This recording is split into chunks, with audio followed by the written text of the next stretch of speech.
And ride with me in my foul life. What's up? Quarantine. We're quarantined. I'm going batshit crazy. My head is going crazy. If you're not, I'm optimistic. I'm staying positive. I feel good. I look even better than I feel according to my mirrors, which I have almost 1,700 of them in my house. Most of those are on the ceilings parts of the house. I have taken many years to get that many years. It looks like one of those madhouse deals at the fair or the carnival that you go to. This episode of the Foul Life Podcast is brought to you by our friends at Benelli USA, the new B.E.S.T, B.E.S.T, the new technology, the new coating, the new finish. Check it out at BenelliUSA.com on that Super Black Eagle 3 26 and 28 inch in the black finish, as well as the M220 gauge, the best, or no, not the M220 gauge. I take that back. It's in the Ethos. So check it out. It's available in the Ethos right now, and the SBE3, soon to be more. It is absolutely awesome. We put it to the test this entire past season, used it as boat paddles, dropped them in the water on purpose, laid them in the snow for an hour on purpose, no rust. It was just like shooting a brand new gun. What Benelli has done again to up the game and waterfowl shotgunning technology is above and beyond any of the competition. You can take that as gospel from me, Chad Belding, the host of the Foul Life Podcast. Today's guest, we're so happy to have him on. He runs independent sales chain for Benelli USA. JP Fischer, welcome. Thanks, Chad. What's going on, man? Buddy, I can see you. How's treating you in COVID-19 days? You couldn't tell in that whole first 2 minutes ramble that I'm literally going crazy? Yeah, pretty much going insane. I know the feeling. By the judging of your beard, you've kind of let personal hygiene go, but you're showering, right? I mean, this isn't a scratch and sniff thing, is it? Yeah, shower every day. Come on. You got his personal hygiene is really important. The beard is, it's getting a little burly. I admit it. Buddy, we are talking about duck hunting, goose hunting, waterfowl hunting. This time of year, it's amazing. You know, you could be into April like we are at spring. Turkeys are hitting the ground. Benelli is so prolific in the turkey industry with the Rob Roberts custom shop guns, as well as several of the other guns, pistol grips available. The culture of Benelli, the essence of Benelli, the European influx, the European flex in Benelli, when they flex their muscle over in Europe and they bring something technologically advanced or scientifically advanced, people pay attention. Benellis are built in Italy to this day. Yep. The culture, though, the attitude. My question is you're in charge of sales. Yep. Can a monkey sell a Benelli?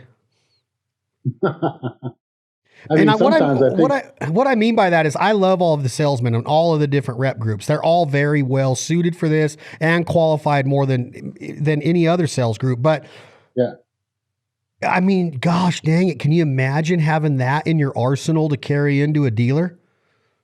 Yeah, well, I'll tell you, it's it makes it a little bit easier at times, right? I mean, you got the best waterfowl gun that's ever been made, Super Black Eagle 3. So our guys have an advantage, but you talk about the essence and the Italian influence, and Benelli has always been about technology. It's always been about innovation. I mean, you talk about the best finish in your opening, and that's just raised the bar one more time in the waterfowl world. And that's what we do at Benelli. That's what our Italian factory does. And so is it easy to sell? Yeah, sometimes, but man, you gotta really study. You gotta know what this stuff is, and you gotta be able to explain it to the guy behind the counter to make sure that, the consumers get it, because we don't give Benellis away, right? Well, that's the thing. That's exactly where I was headed next. And I was just looking at the website. Is they're not inexpensive. Well, first of all, let's make sure that everybody understands the distinction between cheap and inexpensive. They're completely different, right? They're totally different, right? So Benellis are $2,300 with this best finish, $2,200 MSRP, suggested retail. Yeah. So how hard is it to distinguish or differentiate between the buyer that understands the status symbol part of the buying experience as opposed to the practical part of why are you really buying this? Do you think that having a real expensive, over your shoulder at the sporting clay range makes people take you more serious as a shotgunner.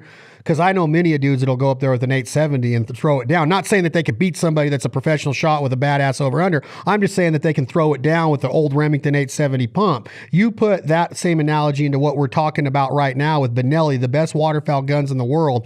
Is it a status symbol for a duck hunter? And what I mean by that is I think it's different than that potential broken back over your shoulder to sporting clays range. Because when you have a Benelli and you're in the duck woods or the duck marsh or the river systems or Canada, you just feel different naturally.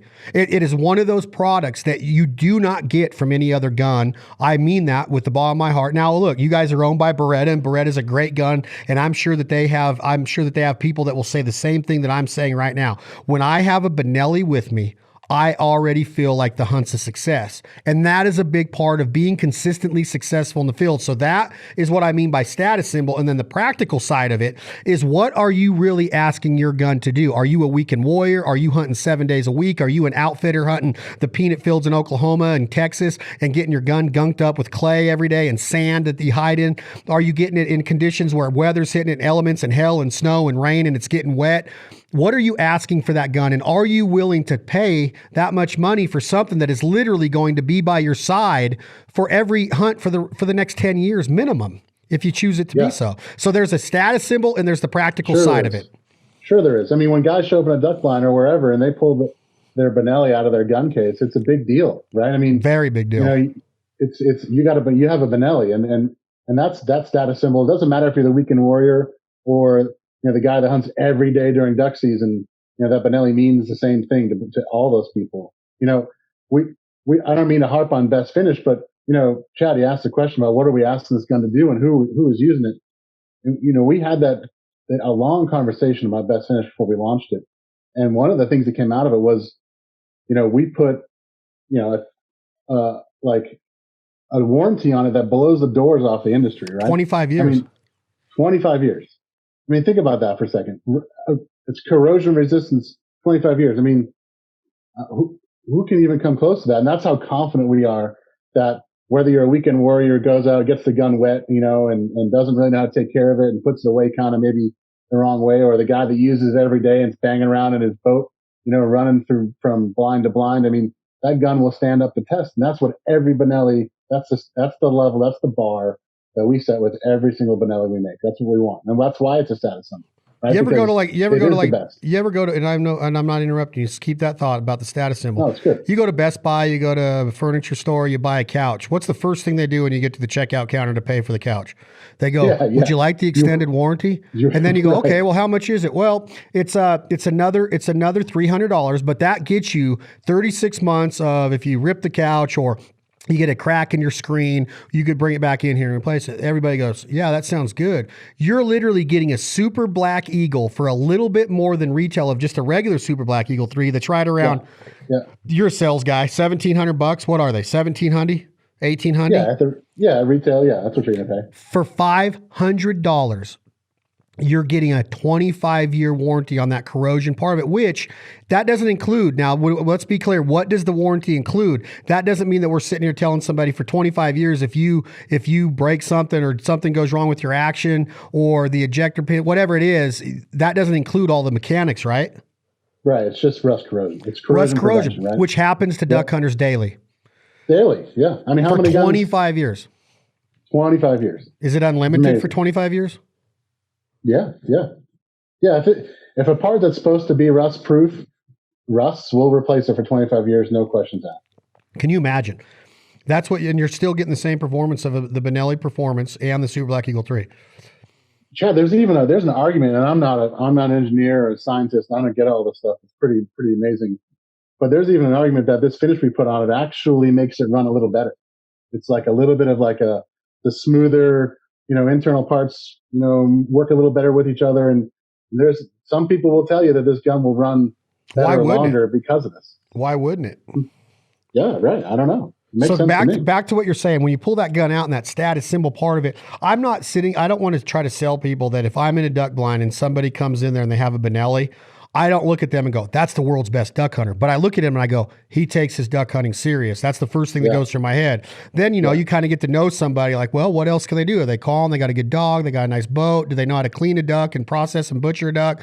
All of that's wrapped into this lifestyle of the, you know, of being a provider and a hunter that we keep harping on. But that Benelli, when I see people have a Benelli, when I didn't have one, I'd put myself in their shoes and be like, man, they got it going on. It's just, it's a badass symbol of the American waterfowler, in my opinion. If you don't have one, you have not truly experienced the duck hunt the way it was intended to be experienced. Yeah, wow, that's big time to say that, but it's true. That's big. That's big. I mean, that's Super Black Eagle. That's what it's telling you. That's what it stands for, right? It's you're serious. You're going to have a different experience, you know, and the experience, the best thing about it is, right, is like we talk about all the technology and we talk about how we back it up and with the status symbol. But ultimately what we're really talking about is when the moment is, you know, that perfect moment happens and those ducks set up and, you know, tail feathers are down and wings are cupped and the beautiful picture everyone waits for, right? The reason why Benelli is for serious hunters is because you don't have to think twice about pulling trigger because it's going to go off, right? That's the deal. It's ultimately reliable. Well, the culture, here's the culture of the duck hunter. We are we're like obsessed, right? I have this little saying that we merely exist in a duck's world. It's on our trucks, it's on our trailers, it's on our websites. We truly do. They control what we do. When you get to the point of getting into it that deep, which most waterfowl hunters are, it becomes insanity. Like you just, you know, the definition of insanity is to keep doing the same thing over and over and think that you're going to get different results. Well, you go out every single day in the woods and you're like, man, that's going to change. They're going to be good today. Well, tomorrow the wind didn't blow and it didn't change today. Well, tomorrow it's going to be different because the sun's going to, well, we're insane, period. We're in cold ass water early in the morning and whatever. But when you start to, that lifestyle starts to take place, and I compare it to an artist looking at a blank canvas. How do I fill that canvas with my hunt? How do I paint my picture? How do I tell my story, leave my legacy on this hunt today? When I drive out of that field or pull my boat out of that marsh or that flooded timber, I want to leave a legacy on that hole for that day. Now that sounds overdone, but if you think about it that way and you apply yourself to a well-maintained dog, handling the dog, training the dog, guns, cleaning your guns, everything that goes into a Benelli and what we've been talking about, your ammunition, your choke tubes, your high-vis sights, your patterning and making sure that you're proficient with that. Then you have your hide and your concealment. And you start talking about what we've been running on this essential series is the essentials of duck hunting. And then you have the duck call right here. And then you have the knife. And then you have your binoculars for scouting. And then you have your Traeger for cooking them badass and your rubs and your seasonings and your marinades and your salts and your spices.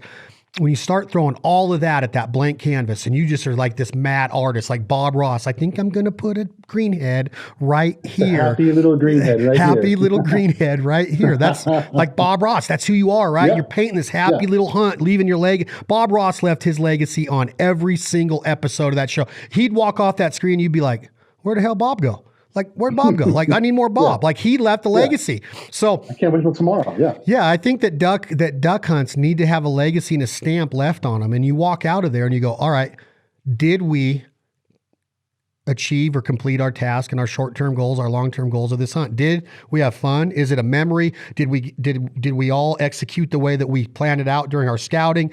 Everybody played their role. Our guns worked, our dogs worked, the ducks worked the call, we shot well, the jerk string worked, the decoys look real, there's ripples on the water. That's one of the essentials we left out was the decoys. But now all of that went in on that canvas and you have this masterpiece. What happens if everything is going, whoom, whoom, whoom, it's perfect, the ducks, the ripples, it's chocolate milk effect, they're over us, and then you come up and you click. You're like, dude, the time to capitalize and maximize our potential and capitalize on that opportunity that is few and far between. All that effort, and it's few and far between in duck hunting. People, no matter how much you do it, even the best duck hunters in the world will tell you it don't happen that often when everything goes right. And when it does, and you come up and you don't have a gun that goes, when I transition from target to target and I breathe and I breathe and I see ducks folding, and then I look at my dog and send him and he comes back and I hold that mallard right there and I put him on my strap and I look at my buddies and we're all just like, not disrespecting the birds. We're compassionate, we're ethical, and we're just like, everything we just did, we executed it because we planned it, we visualized it, we threw our paints at this canvas, we created our masterpiece. Let's get out of here. Let's go eat breakfast. And there's the legacy left on the duck hole. Now that, again, people are going to be, you're such a freaking drama king, but it's not. That's the way I think of how special the hunt is. You got to control what you can control, right? You just said, so, the ducks, sometimes you go, it's insanity, right? Oh, it's going to be different. They're going to fly there. The wind's going to be different.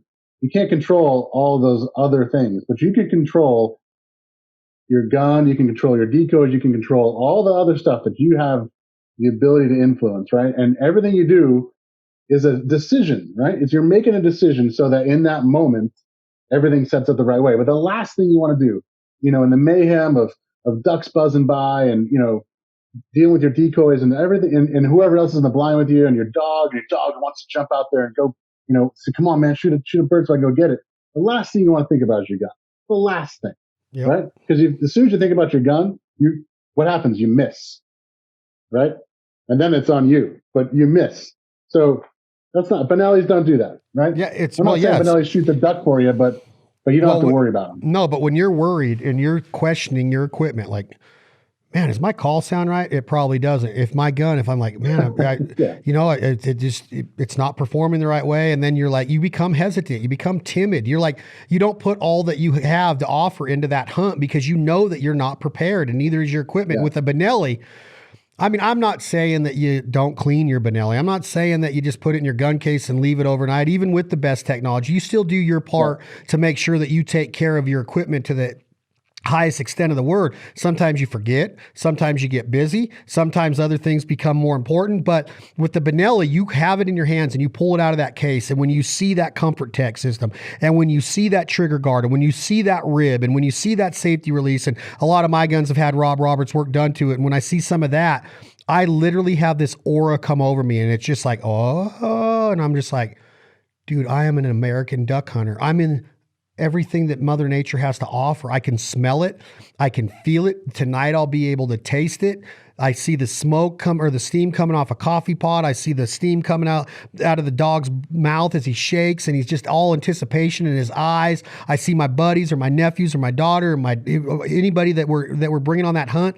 There's nothing like it. And Benelli adds a huge part of that because of that aura that comes over you when you pull a Benelli out of the sack. And that's a big deal. Doesn't happen with every gun, period. No, and I wish that I wish that your audience we could take them all to Italy with us, and they could see the factory.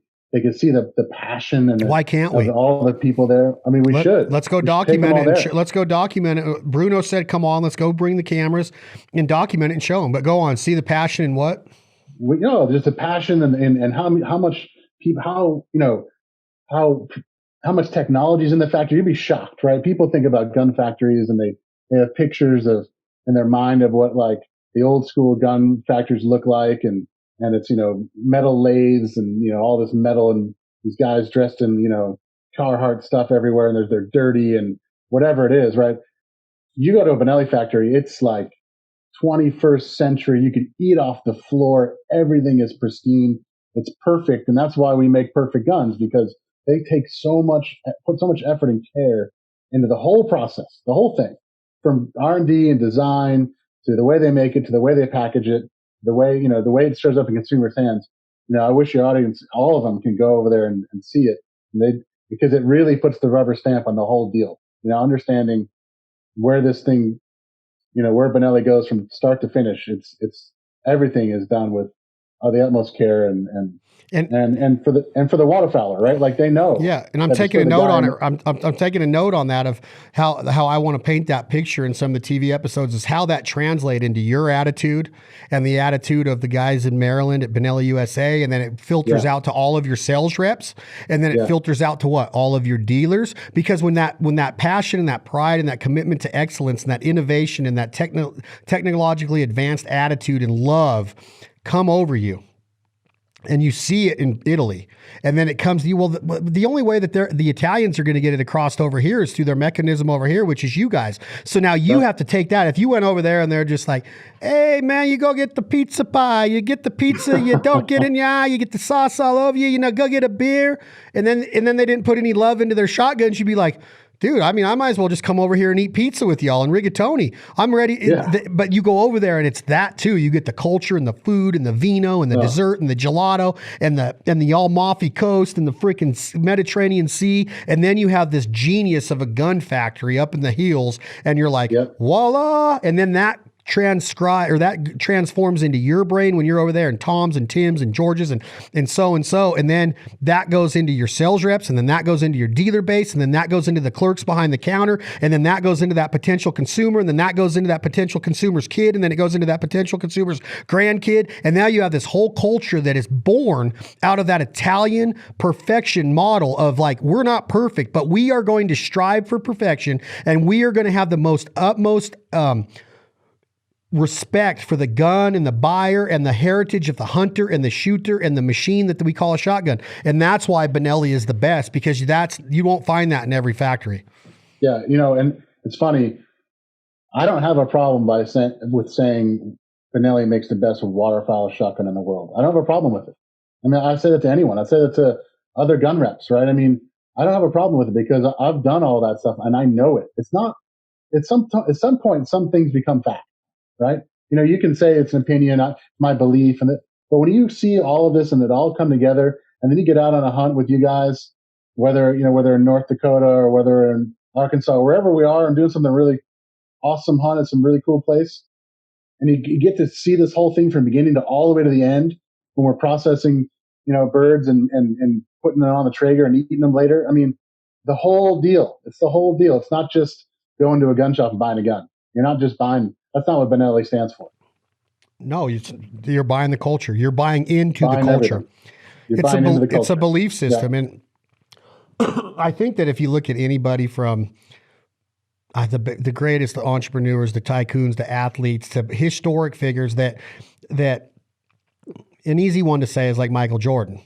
The culture of his practice sessions were everything to his success. And he talks about it in a way of like, you buy into that culture because of the leadership and what this now, we're, the leaders in Italy, or you guys over here buy into that. And then you come over here and as the leaders of Benelli USA, you have all of your sales reps buy into it. And then, like I said, it just keeps on filtering down the line. Well, Jordan, he was the man. He was the one that was going to be on the cover of every Sports Illustrated. He was going to be the one that had all the Nike deals and all the Hanes underwear deals and the Wheaties deals and the Gatorade deals. He was Michael frickin' Jordan. There should make a shirt that says that. Michael frickin' Jordan. He was a stud. He still is. So you go in there, Scottie Pippen, Bill Cartwright, Steve Kerr. You have any of those guys that go into that practice session and they're like, I have no chance of being the face of this team, the face of Chicago. I don't have a statue out front of the stadium. I don't have any of that. I don't have my picture on sports, but you know what I do have? I have a leader and a teammate, with a leader of Phil Jackson, the coach, and then Michael Jordan. I have a teammate that is willing to shoulder all of that, take on the responsibility of flying our flag, bringing us in the game, not afraid to take the last shot, not afraid to go do an interview with the media after, not afraid to be on the face of everything and putting him out there. When he fails, everybody knows he fails. When he wins, everybody knows he wins. But one thing's rest assured, he was the man. And the belief system and the culture of that had to have been, I'm not making this up, I'm just assuming that if you didn't buy into that and you tried to fight that and you didn't want to compliment that and know your seat on the bus, it wasn't going to work, because Jordan was the man. Dennis Rodman's the best example of that, right? Like, he was his own thing, the worm, right? All of his piercings and tattoos in his hair. And what happened when he was able to assimilate for a little while there, right? And have some greatness. He knew his role and he won championships. He knew his role. And he became part of the greatest probably dynasty in NBA history.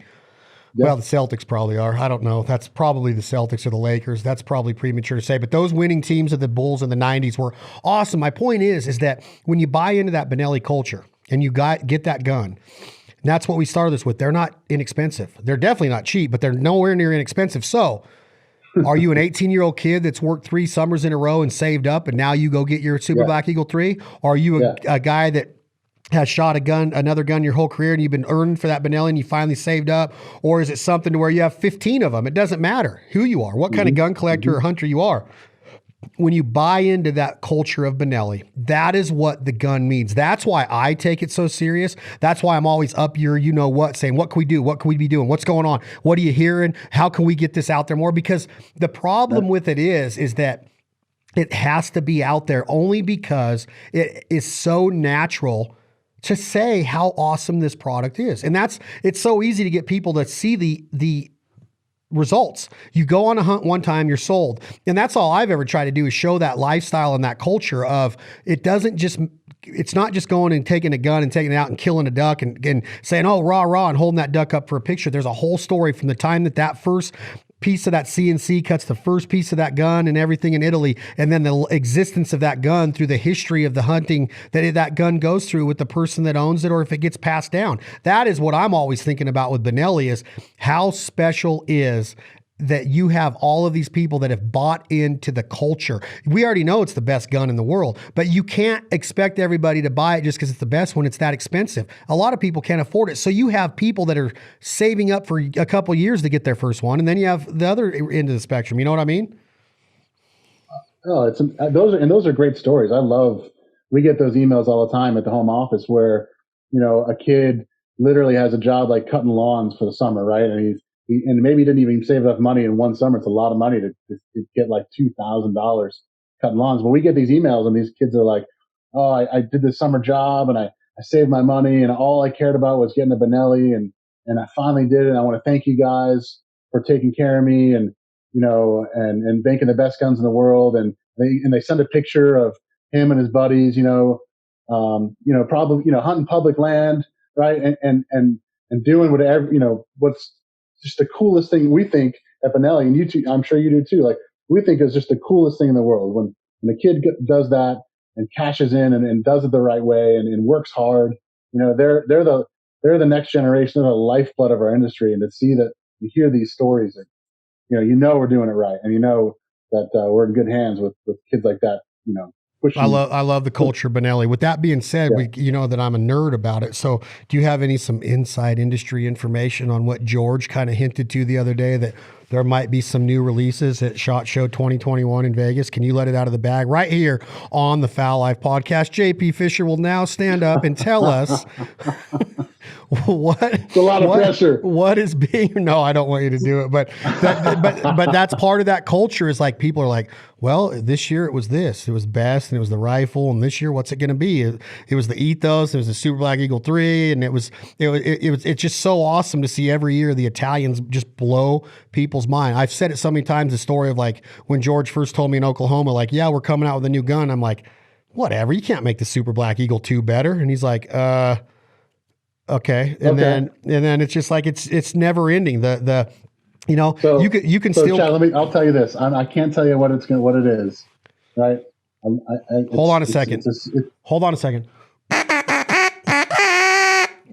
Go. It's a secret, but it's a secret. I will tell you. That's what I get with my charge. With my charge, you're going to say the secret? You almost had me. You almost got me. I will tell you that next year's deal is going to blow you away. And I know that we do this every year. And you're right. We did Super 3 and then we did, Ethos and 828 and all that great stuff and B.E.S.T. Next year's deal is going to be giant. With who? That's all I can say. You can't say it's specifically geared towards the waterfowl hunter? Don't say it if you can't. Yeah, well, I mean, we are a waterfowl company, Chad. I'll tell you that. Oh, look at this. Hey, what do you got on that vest right there, and how does a guy get one? I don't know. People just send me stuff, Yeah. I'm expecting you to go, now that the office is shut down, could you go raid it with not anybody knowing you're in there? I just put a mask on, a headlamp. I'll get it done. You don't need to pull a mask. Just wear your coronavirus mask and some eyeglasses. My beard will be my mask. You're going to have to really do something with that. So big news coming in 2021, but what are you looking forward to in 2020? What are you excited to see how people react to the B.E.S.T? Are you excited for the upcoming season? I know it's hard to talk about any of this because all of us are going to just be excited to see the light of day, to go breathe fresh air, and not thinking that we're going to die or not thinking that we're going to get sick, right? That's what we're excited about, Chad. I mean, for real. I really believe this. Once we get this thing in our rearview mirror, and I believe that that's going to happen sooner than later, people are going to, this could be the resurgence. This could be the, you know what?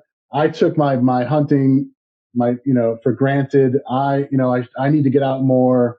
I need to go once a year is not enough. Or I didn't hunt last year, and gosh, what if I could never hunt ever again? Like people start asking themselves all those philosophical questions, right?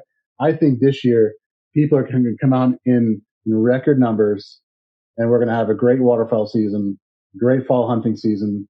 Whether you're not, if you're upland or waterfowl, whatever you like to do, I think this year people are going to really take stock in how much the outdoors means to them, because we've all been penned up in our, we love our families, and I love, seeing my kids every minute of every day is great.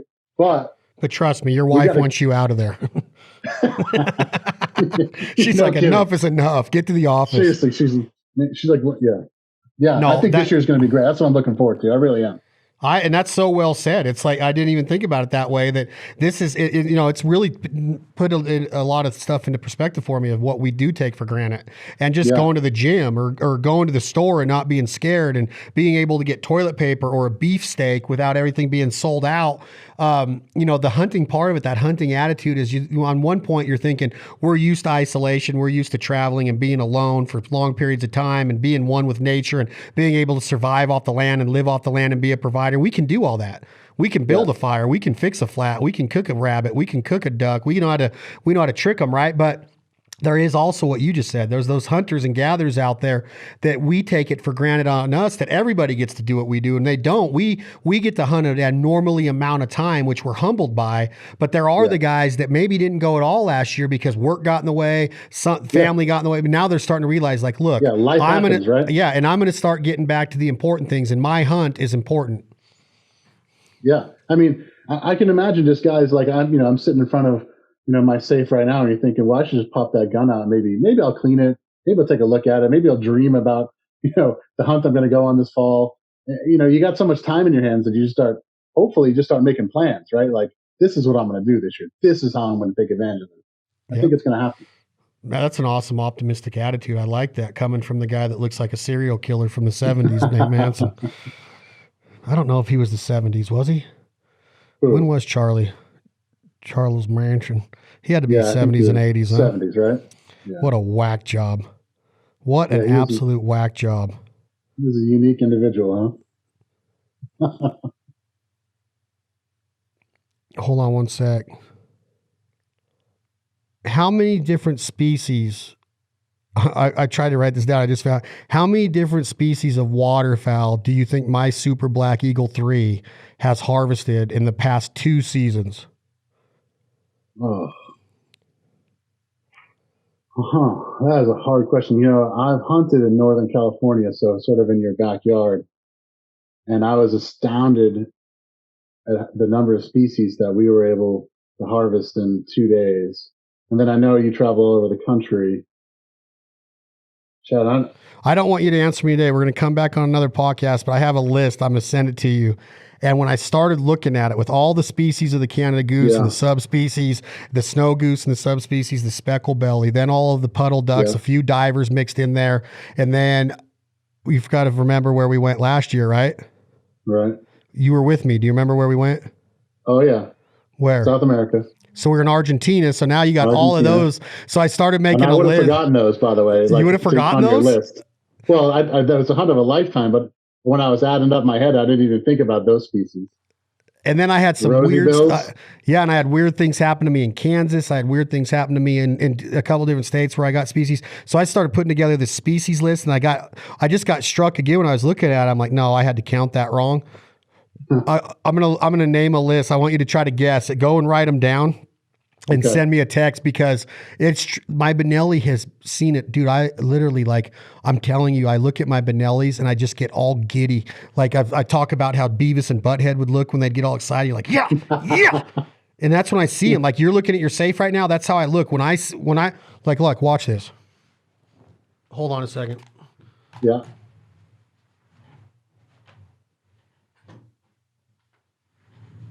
Ta-da! Look at There that. they are. See that There word they on are. there? Best technology, Yep. best. That's the one. The finish. Look at that. That You know how many is- turkeys that's- that thing's put on the that's grill? sexy. Put in the That's smoker. sexy. High vis sight. Can you look I down like the that barrel? setup. I like that setup a lot. Look at all those geese behind me. Those are in Kansas. Yeah, they look like they're in trouble. Um, Hey, you know what? Not to get off on a tangent here, but when you just brought up Argentina, I have dreams about those rosy-billed empanadas. oh, dude, did you know that? First off, I want to show you this. So you come the studio, you step up out of the room out here, and look at this. Yeah, yeah. Barn doors.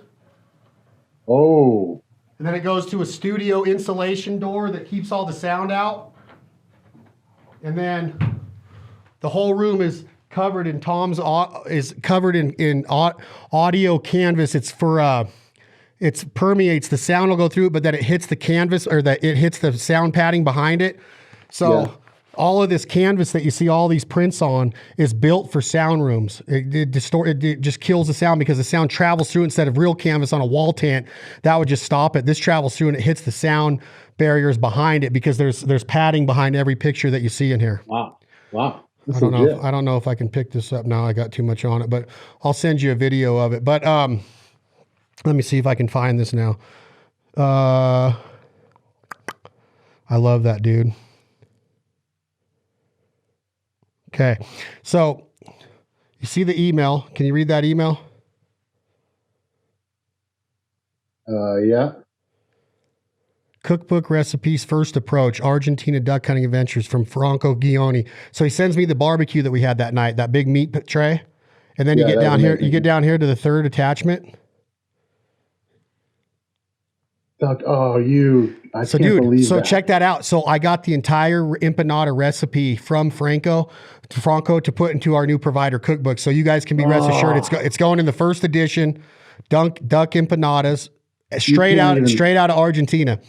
So dude, I'll send you this recipe right now. I'm gonna take a screenshot. Do you have any duck? Do you have any duck meat in your recipe? I mean, come on. I know. Do you have I any? got duck. Are you Yeah, I sure? do. Do I need to send you some of those too? Oh, I'll text you this right now. That's JP Fischer, Benelli USA, our title sponsor, going on 8 years. We're so proud. We're going to be with them for many more years. Knock on wood. Knock on wood that this coronavirus doesn't make them go, hey, we can do without Chad. You know, better not, JP. we need you now more than ever, Chad. So you got any closing words? Do you like our partnership? Do I like our partnership? I mean, Chad, I think we were talking about earlier, right? Benelli is the best waterfowl gun in the world. We make our guns are a status symbol for people in the industry, and we only partner with the best, Chad. So you guys and the fowl life, you know, Benelli and the fowl life goes hand in hand, and Chad Belding is, you know, we love you, and we're proud to be partners with you. Man, that means everything coming from you. I truly appreciate that. And we take it the same way. We truly feel that it's an honor to be where we're at with Benelli. We don't take it for granted. And when we get to go on our hunting adventures that we do on the Fowl Life, we literally are just blown away every time that we're with Benelli. We're partners with Benelli. That's how giddy we still get. And I think that, and I just keep taking notes on ideas that you're giving me on. I want to show the life of a Benelli shotgun from the factory to the dead for its first duck. You know, like a kid's first duck, a duck's first retrieve. I want to build that gun and go on that adventure. So I'm excited about that. I truly appreciate your time. We love the partnership. I love you like a brother from another mother, sister from another mister. I've been doing a lot of freestyle rap. I've been watching the evolution of hip hop on Netflix, and I'm like, Yeah, I saw a little bit of it.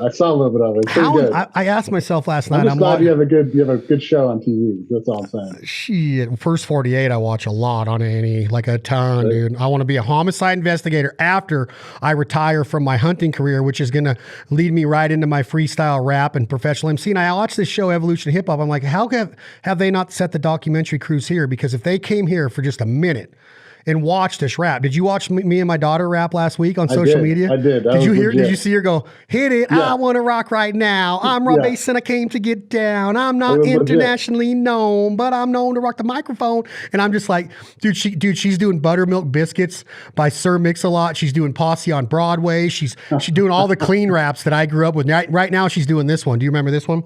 Peter Piper picked peppers and run like rhyme. Humpty Dumpty fell down and it's hard time. Jack McNibble, what nibble? And he was quick, but Jam Massa invented Jack's O.J. Clay. Now little Bo Peep, Cole off his sleep, and Rip Van Winkle fell hell asleep, and Ellie didn't come in Wonderland. Remember Peter Piper by Run DMC? She's doing that, and she's doing Can't Touch This. Dun, dun, dun, dun.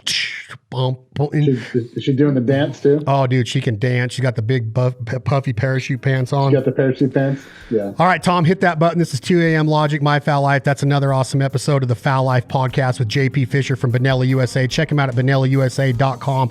They brought us this episode today of the podcast, the new BE.S.T technology, B period, E period, S period, T period, the new coating, the new finish on your Super Black Eagle 3s and your Ethos models. Check it out. It's worth its weight in gold. I'm looking at mine right now. I'm getting all giddy. I can't wait for duck season. I wish we were going to Argentina right now. I'm getting in the turkey woods this week, and stay safe, stay home, stay healthy, take care of your family, take care of you, take care of your communities. Thank you all so much for the growth of the Foul Life brands, Banded Brands, Avery. This life ain't for everybody. Check out all of our podcasts, all of our social media. We're so excited for the new season of Foul Life TV, season 12, getting ready to go to air right now exclusively on the Outdoor Channel. You will find brand new episodes starting July 1st. We're going to kick it off in Canada with Take 'em Outfitters. You know Clay Charlton, don't you, JP? Awesome. The man. Thank you all very much for listening. Go get you a Benelli. Become a better hunter, a better provider. Live that Benelli culture. Peace out.